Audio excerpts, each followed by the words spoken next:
Okay, namaste. I've had so many great teachers over the last 20 years, and I feel like I've picked up some real gems in terms of just information pertaining to holding the seat of the teacher. And this comes from me just watching them or directly from things that they've communicated. So I just wanted to go through a list of nine things. Of course it's nine. Just 9 points in regards to honoring this seat of the teacher. So I'll just go through them. The first one is about being a complete person, and that really speaks to this idea of how does your yoga translate when you're not teaching. Is the picture that your students are getting of you the same when you're not sitting in front of them, teaching Om Shanti Om? But when they see you off the mat, do they get that same impression that you're holding to those same ideals and principles and level of consciousness? Are you as dependable and stable off the mat in life as you are when you're in front of them delivering the content of the class? And I think that's really, really important. And don't think that your students aren't checking you out all of the time, because they are. So, be an upright teacher by being an upright person, I think is the message there. The second point has to do with self-reliance. And this is one of the main points of Patanjali and Buddha and so many of the great masters, that our destiny is really in our own hands 100%. And we're invited through this path to embrace 100% accountability, 100% self-responsibility. So there is something going on in our life. That's our responsibility to fix that, no one else's. So it's putting aside blame, and it's putting aside any kind of victimization that we might be allowing ourselves to experience. So the teacher, the yogi, is not in that camp. The true yogi is one that signs off on 100% self-reliance and self-accountability.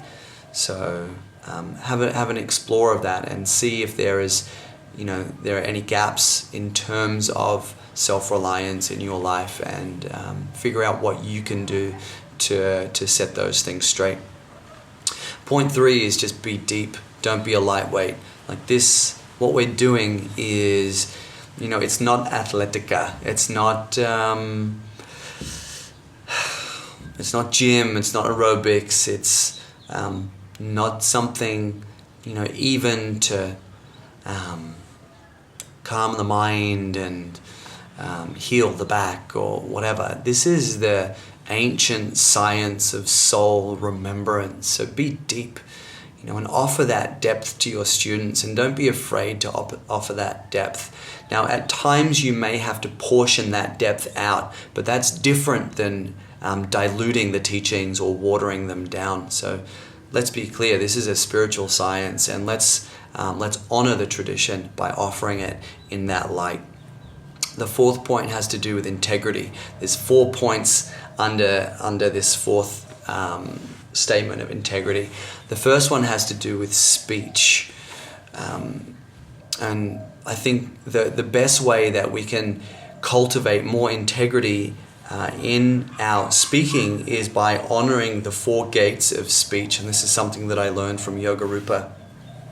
1, is it truthful? If it's not truthful, don't say it. Is it appropriate?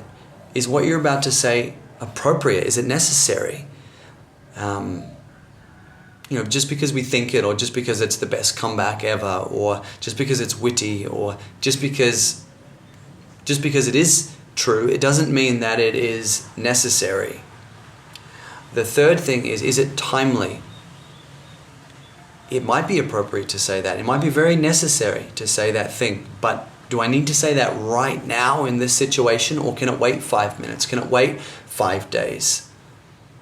That's something that I think is worthy of consideration, not just having a thought and then blurting it out, because it may not be the right time. That person that we're talking to may not be able to receive it in that moment, so there needs to be a level of skillfulness around that.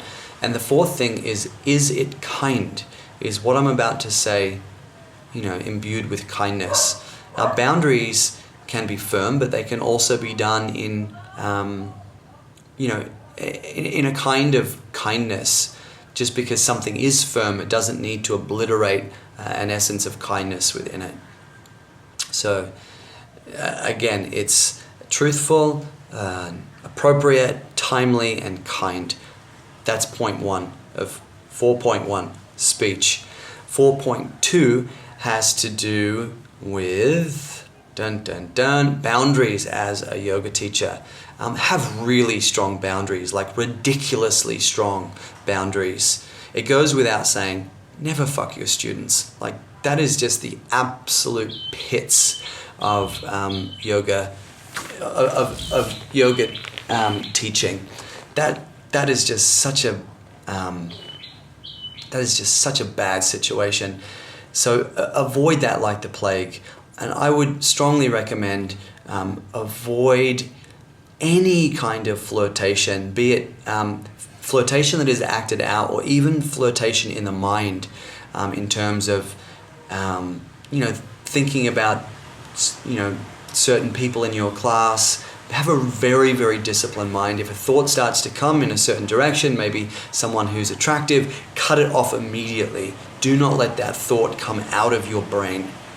And that's very, very important, because even at the level of thought form, when we're opening up to these subtle energies, people perceive that, and that creates an unsafe and unsattvic environment. So be disciplined with your thoughts, and equally as disciplined with your actions.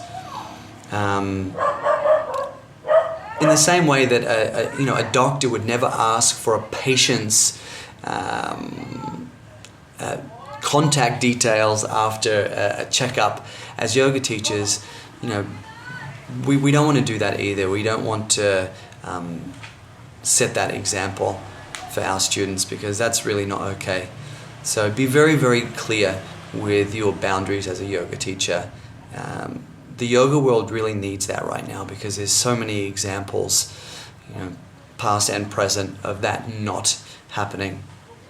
The third thing, 4.3, is don't have any secrets. And it, maybe it has something to do with 4.2 in terms of these boundary things, but just don't have any secrets. Don't be sending secret text messages to people, or secret emojis, or having secret meetups, or anything like this. I can tell you from past experience that every time I have acted out of integrity in previous relationships or previous times in my life, and I knew that I was leaking some energy in a certain direction and sending a harmless little text here or whatever, that has always come around and bitten me in the ass very, very hard. I learned that the hard way, that having secrets like that is dumb. And it's far better to be completely transparent and not have these little sideshows going on, because those are just major energy leaks, and they destroy relationships. Because in this world that we are, this yoga world, this subtle dimension that we are engaging in and cultivating, everything is known. On some level, everything is known. So the whole idea of secrets is kind of obsolete, because everyone can feel it on some level. So the last point on the integrity point is, whether you're teaching one person or teaching 100 people, teach with the same level of intensity and love and passion. One person or 100 people, make it the same. Okay. This I learned from my dad. Look people in the eye. It's a way of really honoring the the full spectrum of who we are as human beings. Now we, according to the yoga tradition, we are two-part beings. We are Purusha, the ultimate seer, and we are Prakriti, the one that is seen. And so when we meet people eye to eye, and we really, when we meet them in that way, we offer them the gift of self-recognition. I allow myself to be completely seen, and then as the seer, I am able to see them truly and without filter. So by looking people in the eye, we honor this dance between the seer and the seen, and this relationship exists at the very core of our human nature. So always look people in the eye. Thanks, Dad, for that one. Studentship. Always be a student. If people would ask me, am I a teacher first or a student first? 10 times out of 10, 11 times out of 10, I will say I am a student first, and I will always be a student. So, I think that just brings humility with it, and it keeps us hungry. It keeps us hungry for growth. And I think as it relates to how we can be of service in this world, and as it relates to our spiritual practice, we should always be hungry. And there's no limit to the feast of this tradition. There's just none.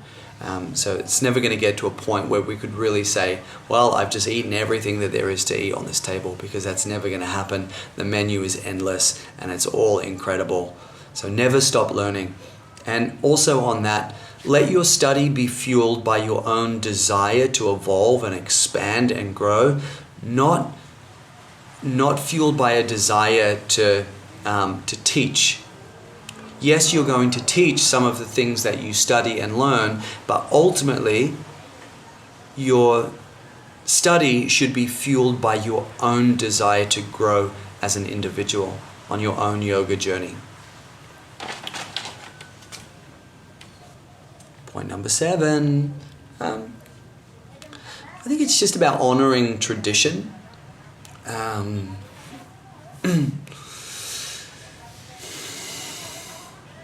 think we can honor tradition,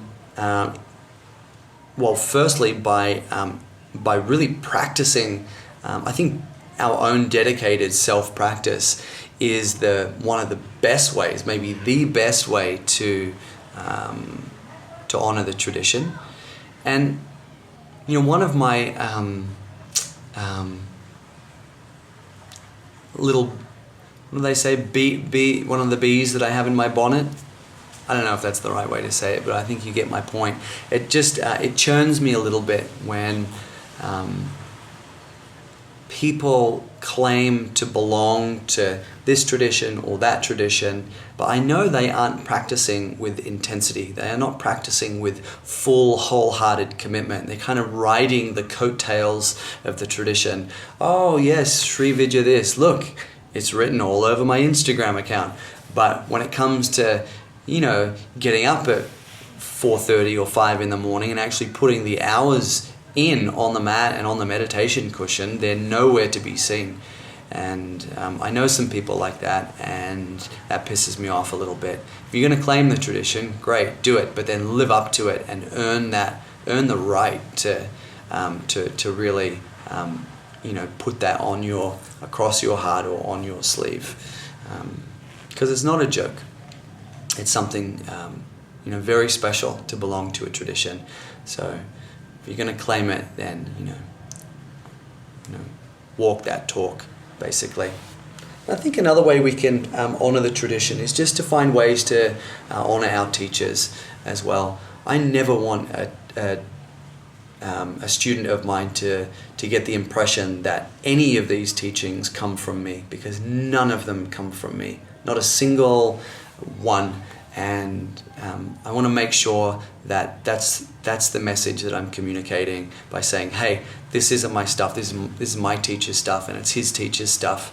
And I never want to be seen as an innovator, and I hope you have that vibe to you as well, that you're not interested in claiming the practices and teachings as your own. And I think it's important that we don't, that we tell our students where these practices came from, as a way to honor the tradition. Number 8. Again, Yoga Rupa, thank you for this one. Celebrate your life. I think there is this belief that we can either be, crazy successful in the world, but not spiritually, or we can be crazy successful spiritually, but then, be broke, or, not have success on the material plane.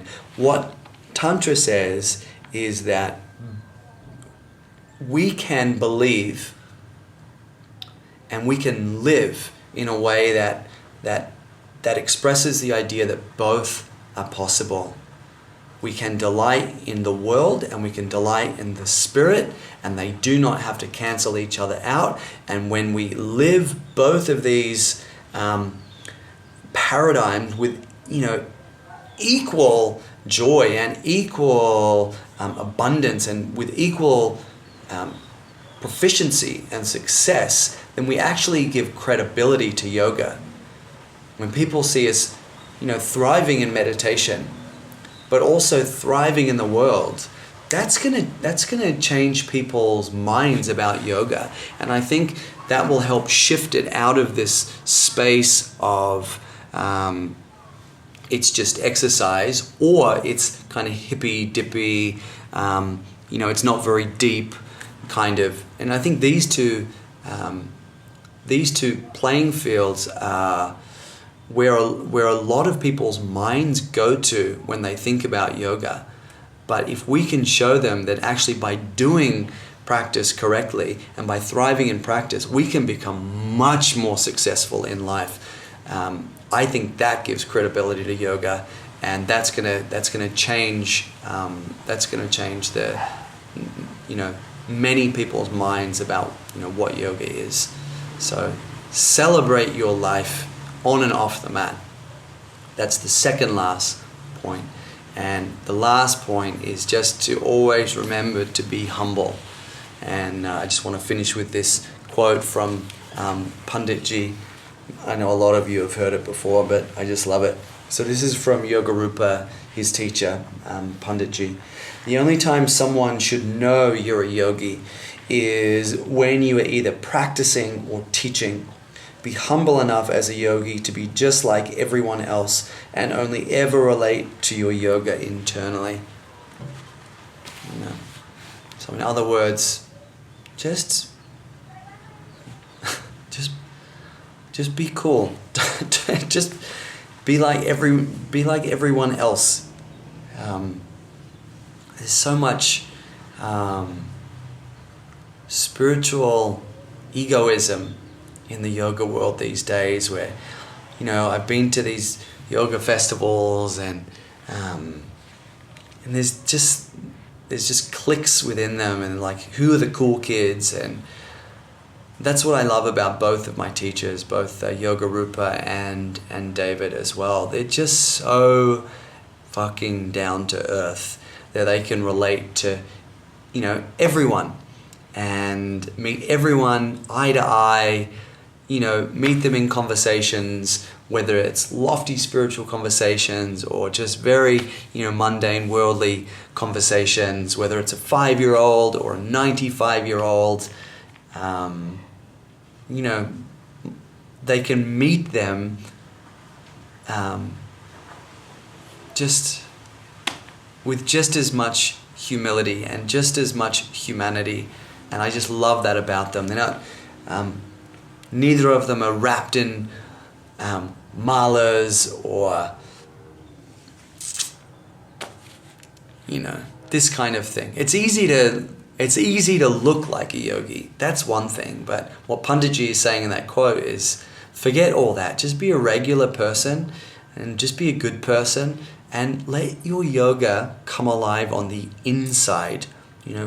What you do in your practice, and in those moments where it's just you and your practice, let your yoga really come alive in those moments. Not, when you're walking around,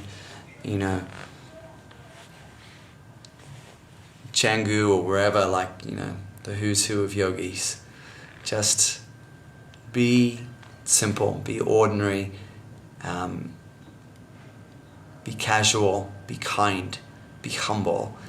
But when it comes to practice, when it comes to just you and your practice, man, then be extraordinary.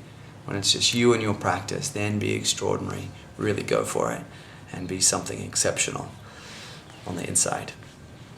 Okay, so those are a few of the things that I've picked up along the way. Hopefully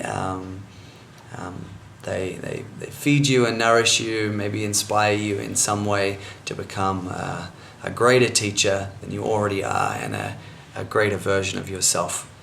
Okay, so wishing you all the best with your teaching journey and your life journey. May they weave and integrate and just blossom into an extraordinary life, full spectrum. All right, you guys, Hari Om, Namaste.